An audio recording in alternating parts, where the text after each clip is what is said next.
va falloir peut-être rappeler un peu le contexte. Kamalfa a été invité à Koudougou dans la rencontre des curricula TIC du ministère de l'Éducation nationale. Alors pourquoi le ministère de l'Éducation nationale a invité Kamalfa à Koudougou?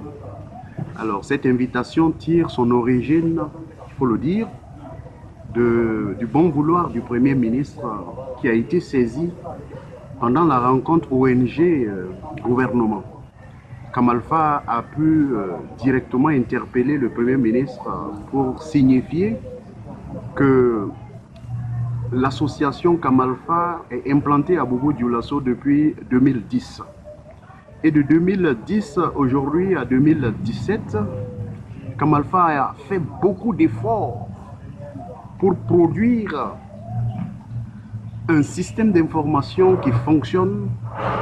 Kamalfa s'est donné à hauteur de plus de 50 000 heures de programmation, des dizaines de voyages de Bobo vers Ouagadougou. Et donc on était un peu lassé de n'avoir pas de répondant en face. Donc le Premier ministre, effectivement, a pris note de notre requête. Et 2 semaines après, une mission officielle du MENA s'est présentée à Bobo-Dioulasso avec 5 directeurs.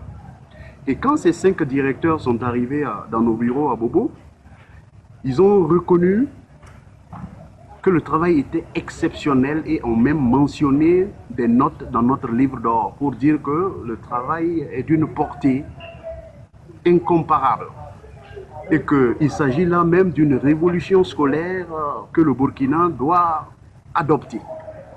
Et dès qu'ils sont rentrés à Ouagadougou, c'était encore silence radio. Et donc, nous avons à plusieurs reprises essayé de faire suite au passage de Bobo à travers même ne serait-ce qu'une note de rapport pour dire que nous sommes venus à Bobo-Dioulasso voir votre système, voilà. On n'a eu droit à aucune note de retour. Et donc, encore les voyages ont repris pour voir le secrétariat général, le cabinet de ministre. Et à aucun moment, on a eu l'occasion de rencontrer le ministre pour lui expliquer un tout petit peu quelles sont nos ambitions. Alors, pour l'éducation au Burkina que nous considérons comme une urgence de premier degré. Alors donc, n'ayant pas pu nous recevoir, on a reçu des lettres d'invitation à nous présenter d'abord devant les inspecteurs. Autour de 500 inspecteurs du Burkina qui se sont réunis d'abord à Koudougou pour parler des curricula TIC. Comment mettre en route les curricula TIC qui mettent du retard. Alors donc Kamalfa a eu droit à une présentation pour partager son expérience. Donc après cette présentation, par la suite, nous avons compris que c'était une manière de nous comparer à d'autres structures qui avaient aussi proposé les mêmes services. Donc je veux parler de Inventus, je veux parler de pas mal de structures qui venaient d'ailleurs. Et donc par la suite, les techniciens du MENA nous ont dit qu'on a été retenus parce que notre système est adapté pour le Burkina.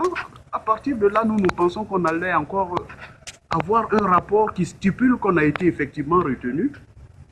Alors non content de faire venir un rapport, c'est encore dans un autre atelier que j'ai été convié à Koudougou. Donc vous me posez la question sur, à la sortie de cet atelier, est-ce que je pense avoir partagé mon expérience? Je vais dire sans embâche que je suis un consultant, un envoyé de Kamalfa dessus, à la sortie de l'atelier, parce qu'en fait, nous sommes allés pour entériner quelque chose qui est faux. Parce qu'on ne tient pas compte de la loi 013, de la loi d'orientation de l'éducation nationale. À Koudougou, il a été question de faire en sorte que les TIC soient des objets d'enseignement. C'est-à-dire que nous devons enseigner nos enfants à l'informatique. Alors que chez Kamalfa, notre vision va au-delà de cela. Les ordinateurs ne sont pas des matières. L'ordinateur doit être considéré comme un outil qui navigue dans les différents champs disciplinaires pour pouvoir enseigner les mathématiques, la chimie, le français, pour faciliter nos déficits.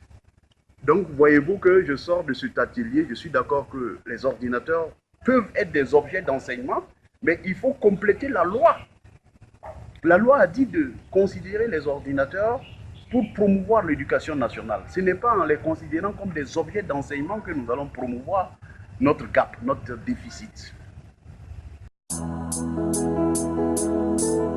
Voyez-vous, les ordinateurs aident à faire l'expérimentation. Les plus grands pédagogues depuis les années 1906 avec John Dewey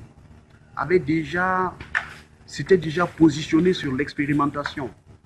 Donc, à l'époque, on disait que l'expérimentation était la meilleure manière d'enseigner. Alors, maintenant, ces éminents chercheurs des années 1909 étaient face à des facteurs limitants. On n'avait pas d'ordinateur. Mais de nos jours, les enseignants en chimie ont donné des témoignages pour dire combien les ordinateurs peuvent faciliter l'expérimentation quand dans les labos, on n'a pas suffisamment de réactifs, quand il n'y a même pas de labo dans certaines écoles. Donc, les ordinateurs comme outils d'enseignement, ce n'est pas une question de luxe. Ça s'impose au MENA comme une nécessité. Parce que s'il faut considérer la seule facette, on n'a pas à former des génies informaticiens. Non. On doit diffuser la connaissance informatique à tout point de vue, à tout azimut, dans tous les secteurs d'activité, parce que c'est une science transversale qui touche à la médecine, qui touche à la géographie, ce n'est pas une matière. Donc tant que nous n'arriverons pas, dès la maternelle, à introduire l'ordinateur dans l'enseignement, on ne pourra pas faire face au déficit d'enseignement, au déficit de support pédagogique, au déficit des écoles, et tout ce que nous avons comme déficit. Si seuls les ordinateurs peuvent nous aider, n'est-ce pas, à remonter la pente. Donc voilà un peu notre position.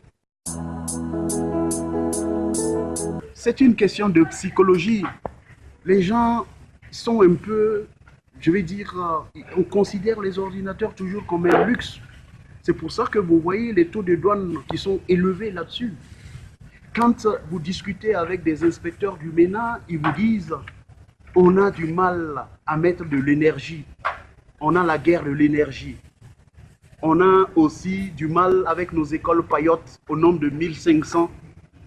Alors donc, tout le monde voit ces machines comme un luxe. Alors que ces machines, c'est parce qu'il y a des écoles sous payotte. C'est parce qu'il y a des écoles sous payotte qu'il faut normalement que nous prenons ces ordinateurs-là. Parce que nous n'avons pas besoin de construire une école pour faire la mise en route du système Kamalfa. Donc tout de suite, maintenant, le système peut s'implanter dans des environnements sous payotte et faire de l'éducation pour tous, comme nous l'avions si bien souscrit. Le Burkina a souscrit à toutes ces orientations, école pour tous. Hein? Nous avons adhéré aux objectifs de développement durable. Tous ces éléments nécessitent l'ordinateur, sinon, avec, vous voyez, les résultats qui stagnent d'année en année, on n'est pas à mesure de s'en sortir tant que nous ne voyons pas au-delà des solutions connues.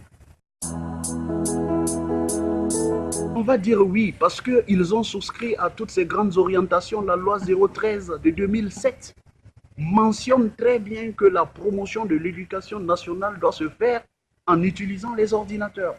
Donc, dans tous les textes, il est écrit et les dirigeants se comportent comme si ils aimaient l'éthique. Mais sur le terrain, c'est tout autre chose. Il y a comme si l'éthique était une peur bleue. Donc, on nomme des gens à des structures chargées de l'innovation qui doivent réfléchir sur comment l'éthique doit booster l'éducation. Mais quand vous échangez avec ces personnes, ils ont comme l'impression que c'est un problème d'avoir un ordinateur dans nos salles de classe. Donc, je vais dire, théoriquement, les autorités sont d'accord avec l'éthique. Mais dans la pratique, il y a comme une peur quelque part, je n'arrive pas à me l'expliquer. Mais dans tous les cas, nous sommes en train d'accumuler du retard. Les éthiques sont incontournables pour faire le développement de l'éducation au Burkina Faso. Depuis 50 ans, nos devanciers ont fait ce qu'ils ont pu faire pour l'éducation nationale. Ils ont eu des génies pour même créer des écoles sous payotte. Les solutions, c'est que nous avons du mal à consentir 15% de notre produit intérieur brut pour l'éducation. L'éducation qui est le secteur clé de tous les autres secteurs de développement. On n'arrive pas à consentir normalement 15% de notre produit intérieur brut. Donc, il y a un problème de budget. Il y a un problème d'enseignement, ça va de pair. Il y a un problème d'école. Il faut construire des écoles. Donc, dans un schéma classique, s'il faut attendre de construire autant d'écoles dans tous les villages avant de pouvoir envoyer nos enfants à l'école, on va toujours mettre 30 ans pour atteindre les objectifs de développement durable en matière de l'éducation. Donc aujourd'hui, avec un ordinateur, on peut coupler les performances d'une centaine d'enseignants. Avec un seul ordinateur et un CD-ROM, on peut concaténer tous les besoins en lecture d'un enfant. On va encore faire des économies d'échelle dans la production des supports pédagogiques. Donc, l'éthique dans l'enseignement, au départ, ça paraît luxueux, ça paraît cher, mais au finish, nous avons fait des calculs mathématiques qui montrent que nous payons 3 fois moins cher avec les ordinateurs que sans les ordinateurs. Donc, je vais dire que les TIC aujourd'hui sont la dernière chance. Parce que nous avons utilisé tellement de méthodes depuis les indépendances et nous sommes en train de nous embourber. Osons ce virage technologique. Osons ce virage technologique parce que nous sommes dans une période qu'il faut bien observer. Il y a eu un moment où l'homme dans la jungle utilisait sa force physique pour avoir le pouvoir. Il y a eu encore une autre période de l'industrialisation où le capital détermine la capacité des pays. Mais aujourd'hui, nous sommes dans l'ère de l'information où la maîtrise de l'information détermine la capacité d'un pays. Donc, si nous ne pouvons pas observer ces phénomènes, nous sommes voués à l'échec. Aujourd'hui, nous sommes dans une ère où la maîtrise de l'information vaut mieux que détenir des tonnes d'or ou des tonnes de pétrole. Alors donc, si nous ne pouvons pas faire cette lecture-là pour notre pays, qui est défavorisé, qui a tous les désavantages, hein, on nous colle tous les étiquettes, pays en voie de développement, pays sous-développé, pays loin de la mer, pays pauvre. Mais il faut briser ces caractéristiques pour enfin se doter des ordinateurs maintenant pour éduquer tout le peuple. Quand le peuple est éduqué, les questions de démocratie se règlent. Quand le peuple est éduqué, les enfants ne peuvent pas aller se jeter à la mer. Quand le peuple est éduqué, on ne peut pas parler de problème d'environnement. On ne peut pas jeter ces sachets plastiques, je veux dire, dans des fossés parce que le peuple est éduqué. Donc tous les problèmes de développement sont réglés. Donc voilà un peu la vision de Kamalfa. Cette vision-là est la condition sine qua non d'un Burkina en développement.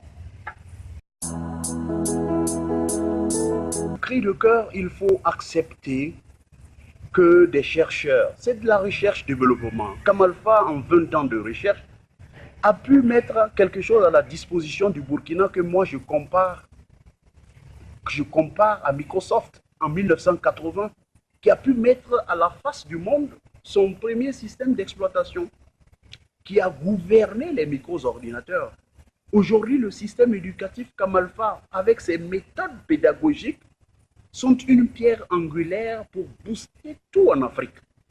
Donc, il suffit maintenant qu'il y ait l'appui institutionnel. Kamalfa ne demande pas de l'argent, Kamalfa demande l'appui institutionnel parce que les cadres du MENA ont écrit que le système est bon. Il faut alors adopter des comportements pour que des structures comme l'UNICEF, comme les ambassades qui ont envie de financer dans des projets utiles, puissent choisir des projets utiles pour le bien de l'humanité. On écrit que c'est bon, on se porte un mur contre l'évolution du système, c'est un problème. Le cri de cœur, c'est de dire aux plus hautes autorités, le Premier ministre, dès qu'il a eu le courage d'interpeller le MENA, et le MENA a fait le déplacement à Bobo, il ne doit pas s'arrêter à là, il doit faire une demande de retour. Vous êtes allé à Bobo Dioulasso chez Kamalfa, qu'est-ce que vous avez vu? Est-ce que le système Kamalfa est digne d'intérêt pour notre pays? Il faut que les cadres qui ont fait cette mission-là se prononcent. Parce qu'on ne peut pas mettre des millions dans des missions et revenir s'asseoir. et ne rien dire en termes de rapport, parce que nous n'avons pas reçu de rapport, et toutes les actions que nous avons essayées pour rencontrer le premier responsable du ministère sont restées lettres mortes. Nous ne savons pas qu'est-ce qu'ils ont fait de leur visite sur Bobo. Donc nous sommes préoccupés. Donc je voudrais que le Premier ministre interpelle à nouveau le MENA pour leur dire, vous êtes allés à Bobo Dioulasso pour voir Kamalfa. Est-ce que le système Kamalfa est digne d'intérêt pour notre pays? Il faut que la question, puisqu'ils ils ont écrit dans nos cahiers, il faut que dans un rapport ça ressorte et que nous ayons une feuille de route pour que enfin ce que nous avons pu découvrir puisse servir à tous les enfants du Burkina Faso. L'éducation pour Kamalfa est une urgence. Et la manière dont nos autorités sont en train de se comporter, on dirait qu'ils ne sont pas au courant que c'est une urgence. Ils font semblant, ils ne sont intéressés que derrière des systèmes étrangers.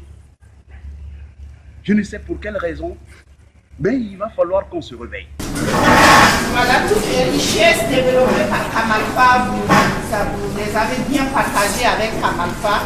Et je voudrais encore demander un pain bien nourri.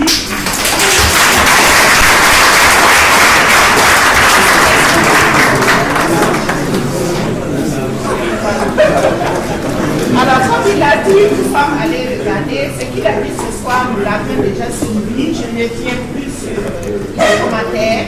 Seulement préciser qu'avec Kamalfa, le MENA a choisi de partager leur expérience dans le cadre de l'expérimentation des curricula.